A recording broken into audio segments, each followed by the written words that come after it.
Muraho neza nizere ko mumeze neza. Ubushize rero naberetse uko wategura shufurere. Izi nizo nasigaje noneho ngiye kubereka ubundi buryo wazitegura butandukanye n'uko naberetse ubushize. Ndaza gushyira link muri komenti abatarabibonye babashe kubibona. Hano kuri iyi sahani nateguye ngiye gushyiraho ifarini, ndashyiraho ibiyiko bibiri by'ifarini. Hanyuma noneho na hano ku ruhande kano gasorori ngiye gufata igi rimwe ndimenere muri aka gasorori. Ikindi ngiye gukurikizaho ngiye gufata umunyu, akunyu gake nshyire muri aya magi, nindangiza nongere mfate n'akandi kunyu gakeya noneho nako nkashyire kuri iyi farini. Hanyuma rino gi n'umunyu maze gushyiramo ngiye kubivanga, na hano hirya ku ruhande ifarini nako niko ndi bubigenze, ngiye kubivanga. Hano ku ifarini iyo ushaka ko bigira vuba ubivanga mbere noneho ugahita ufata akayunguruzo ugahita uyungurura, bihita byivanga vuba utarindiriye kuvangisha akayiko cyangwa se akandi kantu ko kuvangisha. Ikindi mpita nkurikizaho ndahita mfata za shufurere ndagenda mfata imwe imwe ngende nyishyira muri aya magi, uku nguku ndi kubigenza. Noneho iyo nkuyemo aha ngaha njye mpita nyishyira mu ifarini, ndagenda mbikora gutya kuri buri shufurere zose mpaka nzirangije. Ndabanza mfate shufurere nyishyire muri aya magi, noneho nyivanemo mpite nongera noneho nyisige agafarini, uku nguku ndi kubigenza. Nyuma nimbirangiza ndaje mbereke ikindi ngiye gukurikizaho. Ubaye ufite ibindi birungo by'amafu cyangwa se ushaka gukoresha ibindi birungo by'amafu ushobora kubifata ukabivanga n'ifarini n'ubundi ukaza kubigenza gutya ndi kubigenza.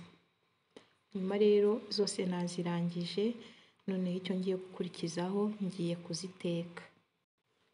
Mu kuziteka ndafata ipanu nyishyushye hanyuma nsukemo amavuta, ndashyiramo amavuta nk'ayo guteka ifiriti. Noneho amavuta ndayacana ku muriro mwinshi ashya.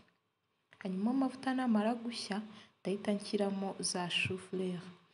Kubera ko shufurere zidatinda gushya uba ugomba kuba hafi ukazihindura kugira ngo zidahita zigushirirana. Ntabwo zarenza iminota 6 mu mavuta zitarashya. Ukuntu rero ndi bubigenze, ndafata iminota 3 ndaziteka uruhande rumwe, nongere mfate indi minota 3 nziteke urundi ruhande rumwe. Ziraba zihiye iminota 6. Iyo wazitetse mu mavuta nibwo zitinda gushya. Iyo uzitogosheje nta nubwo zarenza iminota 2 zitarashya. Uzishyira mu mazi yabize ukazitogosa tayari zikaba zirahiye. Ariko hano mu mavuta kubera uba washyizeho ano mafarini n'aya magi bitinda gushya.